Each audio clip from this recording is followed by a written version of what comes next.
Проучувањето на античките патишта воопшто не ќе беше можно ако не постоеше појтингеровата карта чиј дел прикажуваме. На неа се представени патиштата, патните станици и населби во сите делови од Римското царство. Во царските надписи од римско време се вбројуваат и милјоказите. Римјаните ги поставувале долж главните патишта при нивната изградба или поправка. На патот Вија Игнација, што минувал покрај Струга и Охрид, пронајдени се два такви милјоказа. На овој пишува дека е подигнат од императорот Каракале во 217 година од нашата ера. Минуваме по истиот пат што минувал од Горна Белизца низ Вајтос, распаќе за преку Октиси да продолжи кон Дримот. Лево од патот, на нецел километар, ни останува селото Вевчани.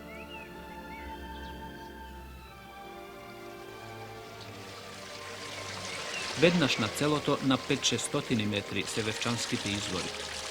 Уште оддалеку го слушаме и не понесува бучењето на водата, што се создава од нејзиното удирање во камењата. Малку поблиску, ова удирање на водата се преточува во клокотење. Ошеметено од шумовите, чулото за слух му ја препушта водечката улога на чулото за вид. А тоа регистрира се што ќе види. Регистрира без починка и камерата на нашиот снимател Драги Таневски. Каква убавина! Неверојатно! А Вевчанските извори и не се многу оддалечени од Охрид и Струга, од нашите најпосетени туристички места за да не бидат масовно посетувани. Ги откриваме со камерата за да посочиме на едно уживање што може и треба да стане достапно за голем број луѓе.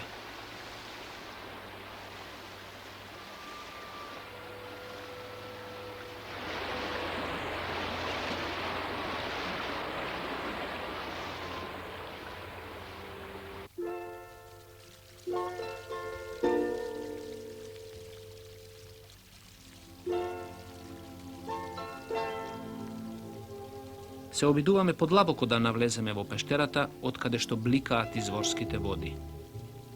Потајно се надеваме и очекуваме да откриеме нешто необично. Но малку од тоа.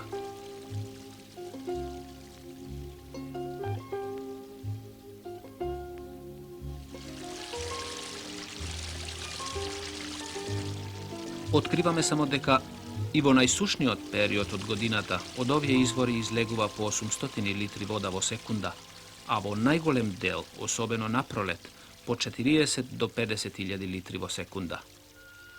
Зарем и тоа не е податок што треба да привлече љубопитство?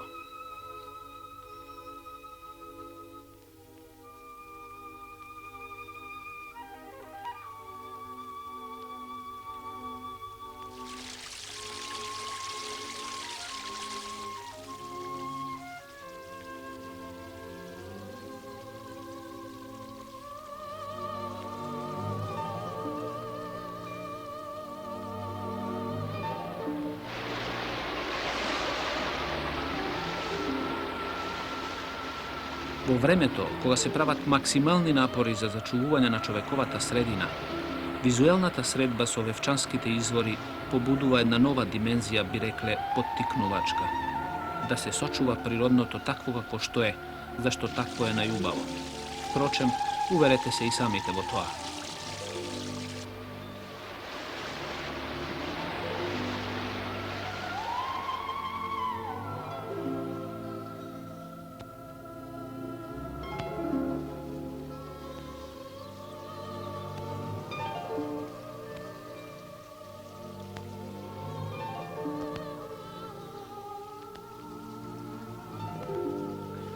Ги следиме изворските потоци, загледани во бистрата и ладна вода што се пени низ камењето. И не очекуваме дека ќе наидеме на црквата Света Недела. Оддалеку гледана, заради водата што тече под неа, таа црквата повеќе личи на воденица. Со камерата внатре ја регистриравме олтарската врата, дело на копаничарот аматер Ѓорѓија Бубановски, за кого нешто повеќе ќе кажеме подоцна.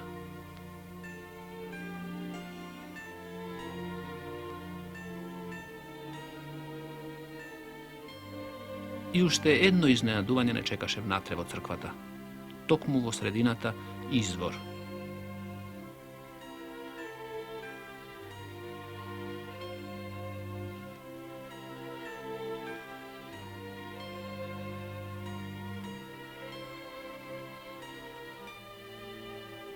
Копаничарската работа во црквата Света Недела ни даде повод да ја посетиме куќата на Ѓорѓија Бубановски.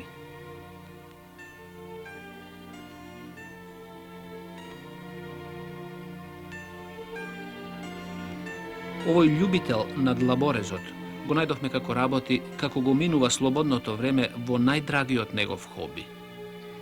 Изработува корнизи, рамки за слики, рамки за огледала, мали столбови, кревети и така натаму. Само уке, никаде не го изучувал занаетот копаничарски, ниту пак му припаѓа на некој правец во уметноста. Има свој стил. На сите негови изработени дела присутен е желадот и дабовиот лист. Досега неколку пати се обидувал да издлаби во дрво и ликови на познати личности, но како што вели без особен успех, иако нам ни беше познато дека ликот на Карл Маркс го изработил уште пред војната.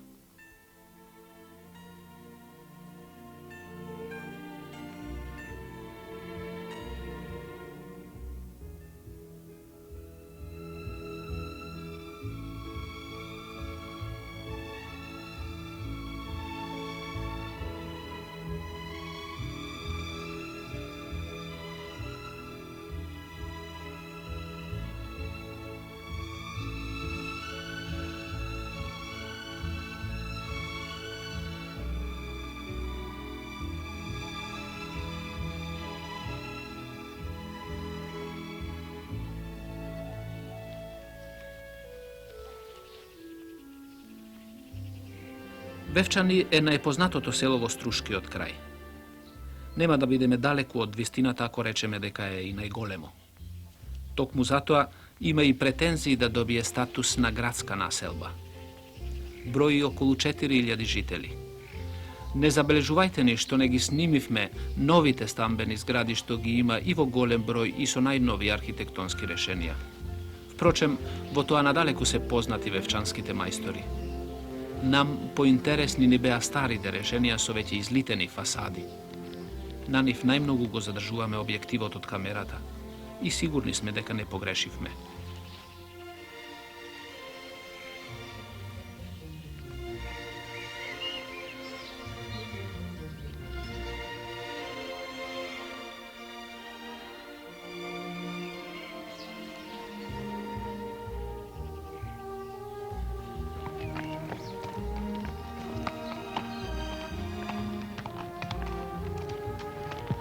Патот вија Игнација минувал ни селото Октиси. Минуваме и ние за да забележиме дека не е тоа голема населба, каква што некој пат во минатото морала да биде. Името Октиси е од грчко потекло и значи дека во него имало 8 цркви, ни појаснува нашиот сопатник, археологот Владо Маленко. Бараме некоја од нив. Лево од селото се наоѓа селската црква Свети Никола, обновена, како што пишува на влезот од вратата, во 1925 година, врз темелите на многу постара црква или ранохристијанска базилика. Малку потаму, во 1951 година, професорот Димче Коцо открил ранохристијанска базилика со мозаични подови. Се обидуваме да регистрираме дел од убавиот поден мозаик, откриен не многу одамна, но веќе заборавен. Копаме на повеќе места и насекаде на одредена длабочина, подземја, го среќаваме мозаикот во распадната состојба. Одвај со напор успеавме да направиме неколку кадри што ви ги прикажуваме.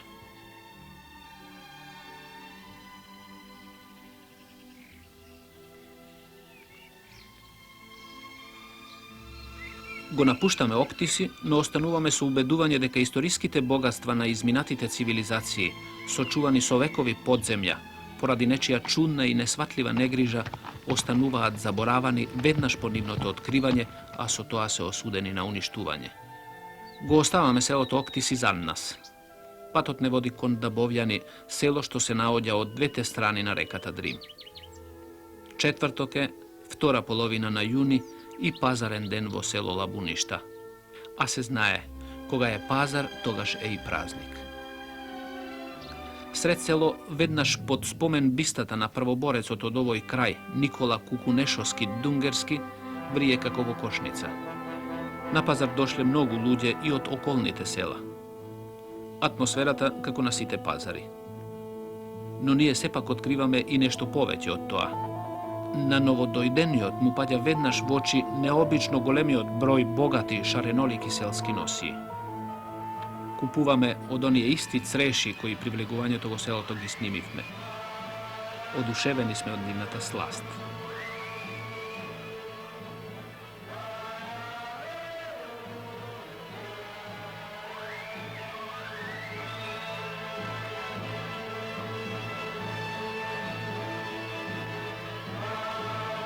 Го напуштаме пазарот, неделниот празник на лабуништани, и продолжуваме со регистрирање на богатите извори покрај досегашниот асфалтен пат што води кон Дебар. Токму овде, покрај изворите, кон во тоа време магистралниот пат Вија Игнација, се приклучувал кираџиски пат што минувал по долината на Црн Дрим и го поврзувал Дебар. Докази за овој приклучен пат откриени се при изградбата на акумулацијата за хидроцентралите во Глобочица, ни објаснува Владо Маленко. И многу одамна се сеќаваат старите лабуништани, над самите извори во каменот имало издлабени фигури и надпис кои подоцна биле уништени.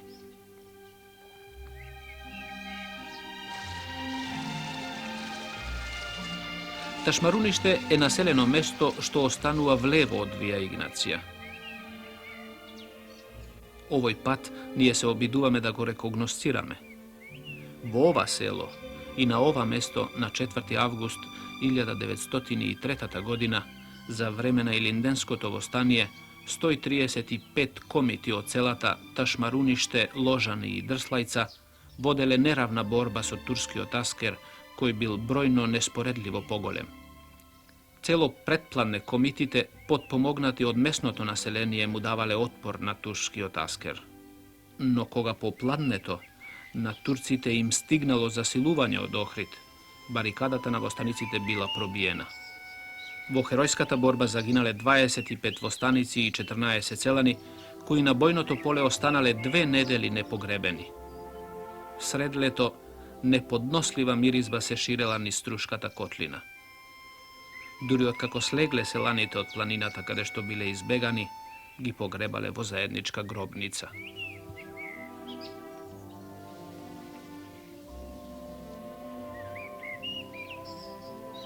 Во подножјето на селото Ташмаруниште се наоѓа заеднички споменик на паднатите комити од Илинденското востание и борците од Народно-ослободителната војна. На западната страна од споменикот релјефно се прикажани историските настани од пред и по Илинденското востание. Од јужната страна, пак релјефно, прикажани се страдањата и борбите на поробениот македонски народ, како и со крв извојуваната победа над фашизмот во текот на 4 годишната Народно-ослободителна војна. И двата релјефа се дело на Стеван Нестор, уметник од Струга.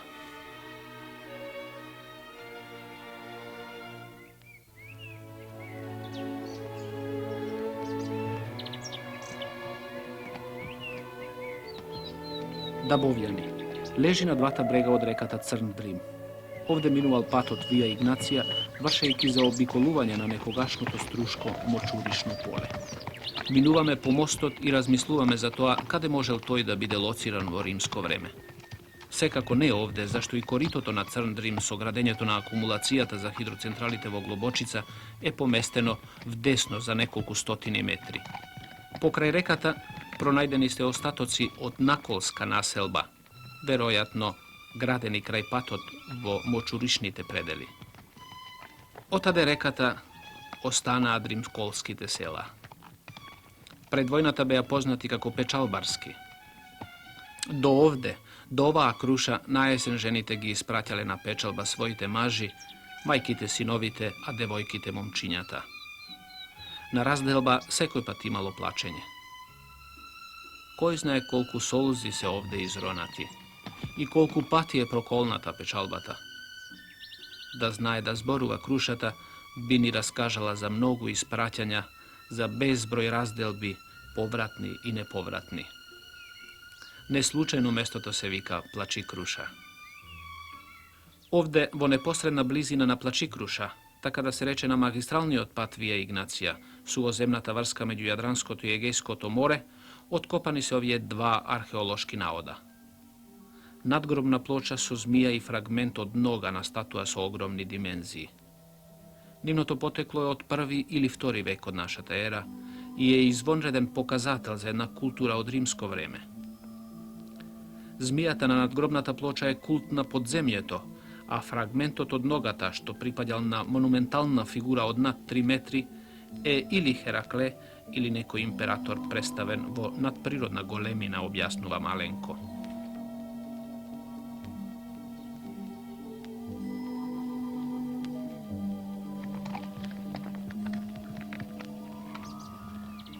Најкраткиот пат од Азија во Европа од давнешни времења водел преку Босфор па по должината на северниот Егејски брег до Јадранското море. Многумина тој пат го наречувале пат на цивилизациите и пат на верата. По него влијанијата од исток навлегувале во Европа. На таа стара траса од Босфор до Јадранско море изграден е во 2 век пред новата ера римскиот пат Вија Игнација. Уште тогаш, по изградувањето, тој ги спроведува културните струења од двата правца, од исток и од запад. Чекориме по него и го слушаме објаснувањето како настанало името на патот. Неодамна, вели археологот Владо Маленко, објавено е во стручната литература дека е пронајден милјокас на кого пишува дека патот е изграден за време на магистратурата на проконзулот по име Егнациус во времето од 145 до 120 година пред новата ера. По него е и наречен патот Вија Игнација.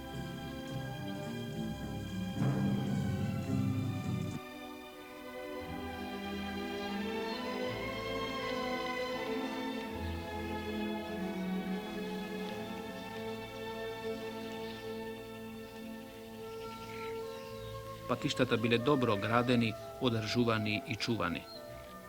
Градени се попатни станици што ги чувала војската. На патот по кого минуваме, наидуваме на темели од една таква станица, што се наоѓа на околу 2 километри од далеченост од селото Дабовјани на патот кон Татеши.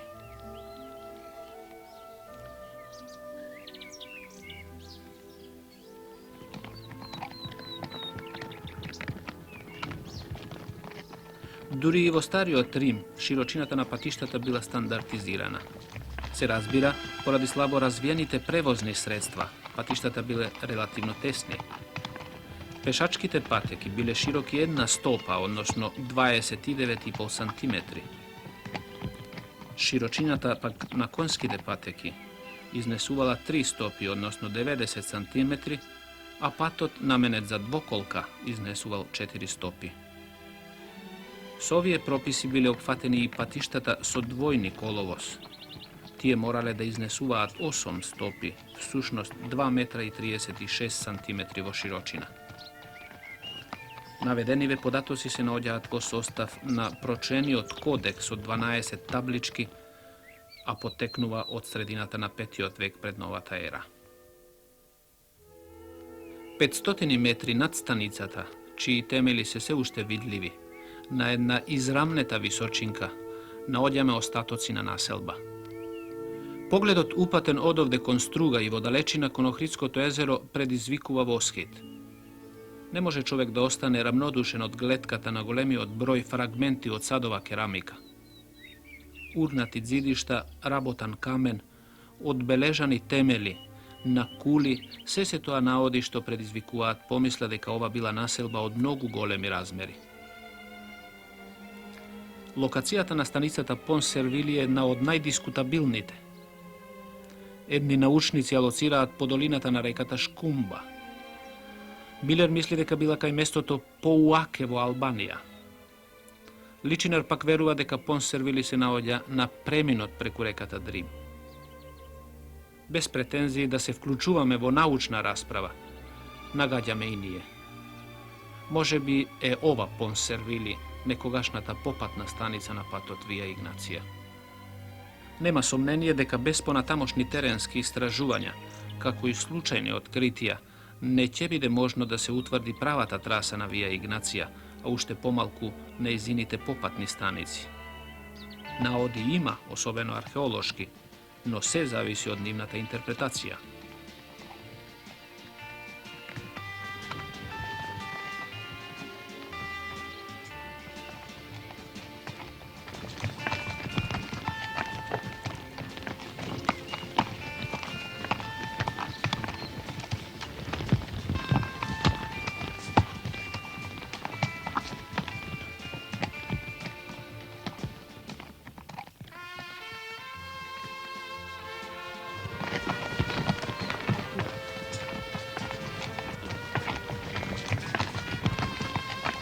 Целото Требениšte ја гради Струшката котлина од нејзината источна страна. До пред 10 години имаше друга локација, но мораше присилно да ја напушти. Ерозивниот терен од месноста Габер под Требенишкото градиште одненадеж се урна и направи вештачка брана. Неколку куќи притоа настрадале. Новата локација на селото е на магистралниот пат што води кон Охрид.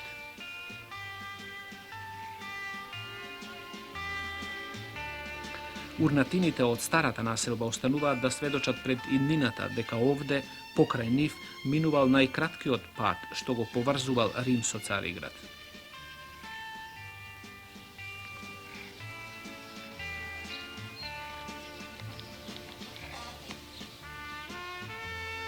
Малото езеро, создадено со одронувањето на ерозивното земјиште, го нема на ниедна географска карта. А тоа ги има сите карактеристики на езеро. Богато е со риба и затоа е секојдневно посетено од рибари.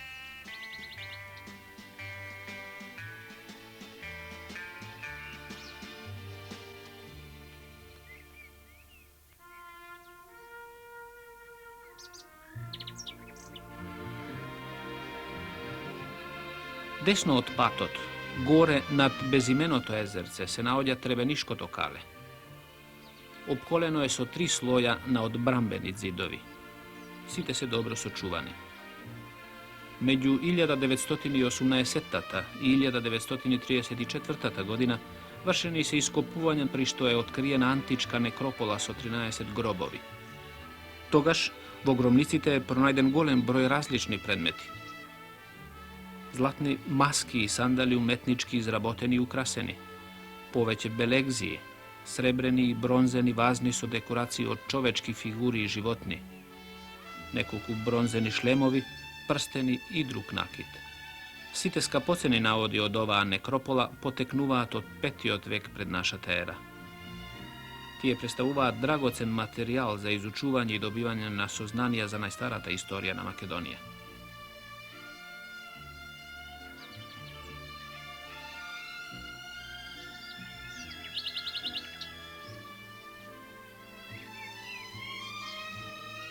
Археолошките наоди крај селото Горенци не се со помала вредност од оние најдени кај Требенишкото кале.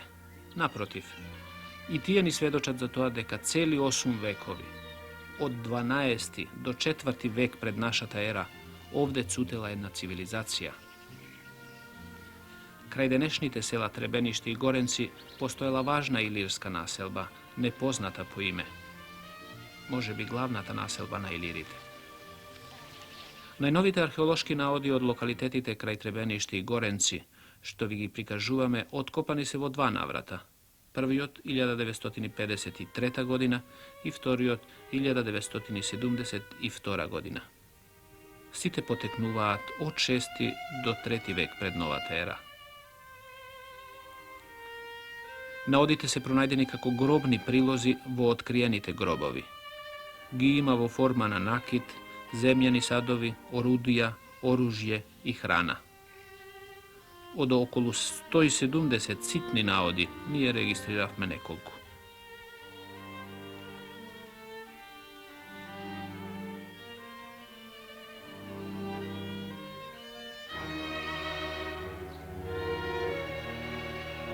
Го задржуваме вашето внимание на црно фирнисованиот киликс, на кој што има надпис со грчки букви Панос и што на него е интервенирано уште за време на неговата употреба. Како што се гледа, тој бил скршен и споен повторно сушност залиен со олово на скршените делови. Тоа е последица на култот кон импортираниот материјал.